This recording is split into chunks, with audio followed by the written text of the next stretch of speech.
એ બાપા તને કહું હું આવા કરતો તો ભોળા ઢોલ સપાટનો ઘા નહીં કરતા હો.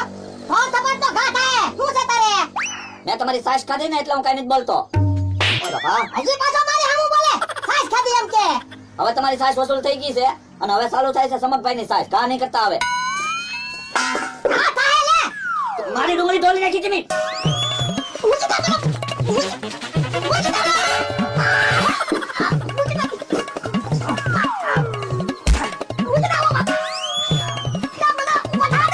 ભાઈ તો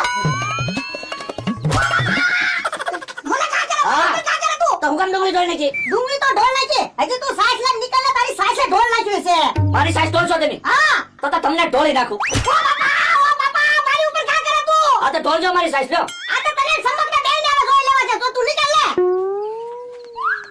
આ કેમ વાહો ખંજવાળતા આવે?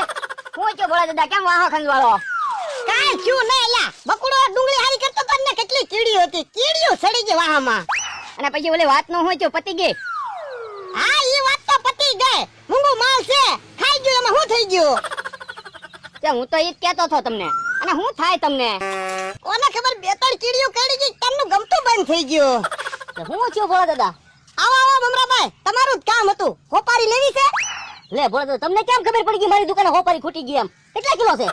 ઈ હોપારીની વાત નત કરતો મમરાભાઈ હવાલો લેવો છે એટલે બોલા દાદા? એટલે હું એક જણાને બે ત્રણ ધોકા મારવાના છે હા તે બોલા દાદા મારી દેઈ. પણ હું સાજ લેશો ઈ તો કયો ઈ તો બોલા દાદા માણસ ઉપર ખબર પડે. જો દુબળો પતલો માણસ હોય ને તો તમારું કામ 200-300 માં કરી નાખીએ આપણે. અને જો અટ્ટો કટ્ટો બોલા દાદા માણસ હોય તો ધોકે 500 રૂપિયા લાગે. 500 રૂપિયા હા હે લા બકુડો બે ત્રણ ધોકા ખાઈ એક છે બે ત્રણ ધોકા તો ખાઈ જ જાય ને, પણ બકુલભાઈ ને હું કામ મારવા? હું કામ હું મને બે ત્રણ ધોકા મારી ગયો એટલે તે તમને બે ત્રણ ધોકા માર્યા એટલે તે મને માર્યો.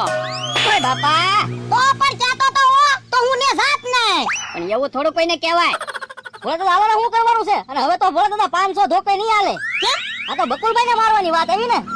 એમ થોડું હાલે તમે ઘડીક વારમાં સાજ વધારજો યાર પણ ભોળા દાદા બકુલભાઈ મારા ભાઈ બનશે. હવે 1000-2000 રૂપિયા તમારા ખિસ્સામાંથી એમ બે ભેગા થઈને કાઢી જાય એટલે એને મારવા ને તો ભોળા દાદા 5000 રૂપિયા થાય હવે.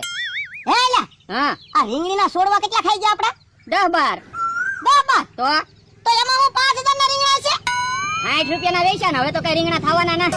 તો આપણે બધું રહેવા જ દો કાંઈ કરવું ના બામ લગાડ લેવું ને 10 રૂપિયા હળદર લઈ આવશું તે ભોળા દાદા રૂપિયાની કે રીંગણીની વાત નથી હોય. પછી જમ ઘર ભાળી જાય. કાલ સવારે શેઢા ખાઈ જાય ને તો મને નો કહેતા. હા ઈ તારી વાત હાચી અલ્યો મમરાભાઈ 5000 રૂપિયા લ્યો અને તું જા